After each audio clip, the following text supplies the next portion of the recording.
para explicarnos cómo es que se llevaba a cabo esta tradicional fiesta hace muchos años, incluso siglos, me da mucho gusto saludar vía remota a Marta Turok. Ella es antropóloga y es especialista. Marta, gracias por acompañarnos.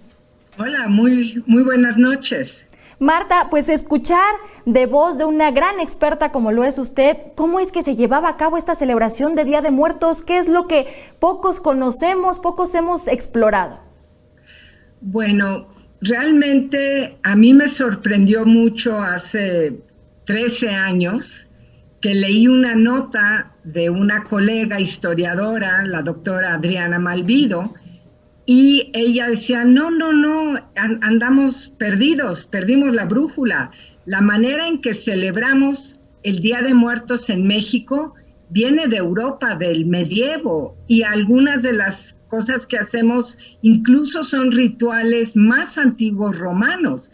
Y entonces ella pasa a describir, digo, tú me estás preguntando de lo prehispánico, pero solo quiero anotar que es muy importante que cuando una persona investiga y va y ve y se adentra y dice, es que todo el camino de la flor de cempasúchil, las ofrendas, especialmente las de catafalco, el pan de muertos, los dulces, todos estos vienen de Europa y nosotros los consideramos muy mexicanos y muy prehispánicos.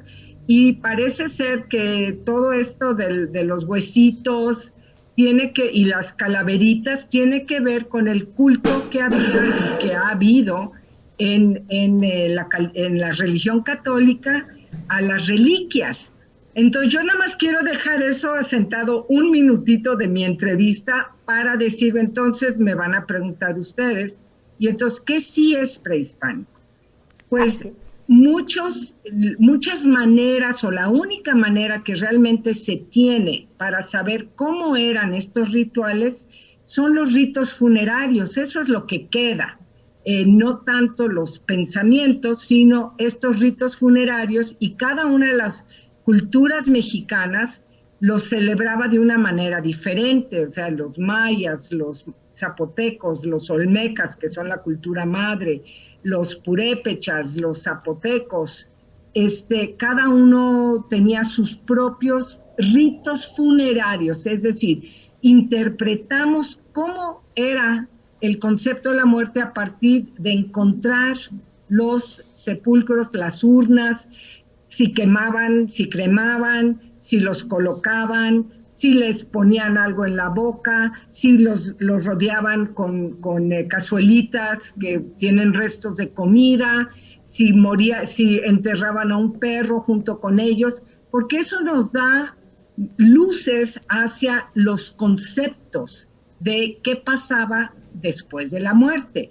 De donde tenemos un poco más de información es de los mayas con el documento del siglo XVI, el Popol Vuh, que ya tiene quizás algunos conceptos cristianos ahí entrelazados. Y lo otro es lo que sabemos de los mexicas, aquí del Valle de México, y una de las cosas más importantes es que habían 3 lugares a donde tú podías ir cuando morías, porque todo dependía cómo habías muerto, no cómo habías vivido. Y el primer lugar era Almitlán, y en Almitlán, que tiene 7 niveles, que es el equivalente del inframundo. El inframundo en casi todos los pueblos prehispánicos no es el infierno, un lugar donde está el diablo y una caldera, sino casi siempre es en esas cuevas que dan hacia adentro de la tierra, ¿no? Ese es el sentido de Mictlán, de inframundo.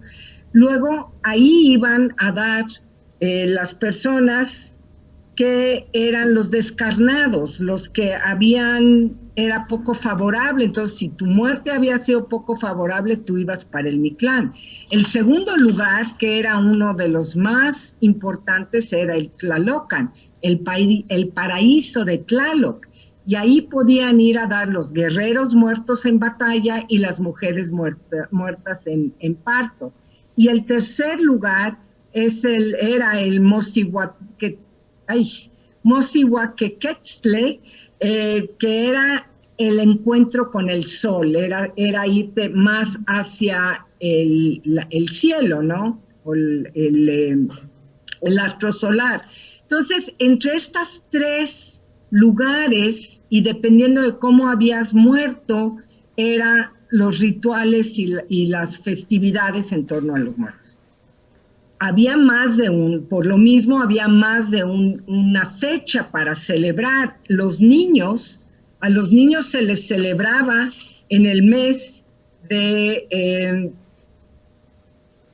Micahuitl, y esto era alrededor del mes de septiembre. Sería el equivalente de nuestro mes de septiembre actualmente, y podía ser en diferentes momentos. Entonces, sí, yo creo que en el fondo, con el paso del tiempo, hay un sincretismo, especialmente en las comunidades indígenas. Evidentemente, la evangelización tuvo un impacto muy fuerte, y estos rituales y estos ritos, y de alguna manera la importancia de encontrarte con los antepasados, puede tener una raíz indígena como la puede tener una raíz profundamente cristiana en su momento. Claro, y esto es solo un inicio de todo lo que es esta celebración y esta tradición. Marta, le agradezco muchísimo que nos haya permitido platicar con usted para conocer de la voz de una experta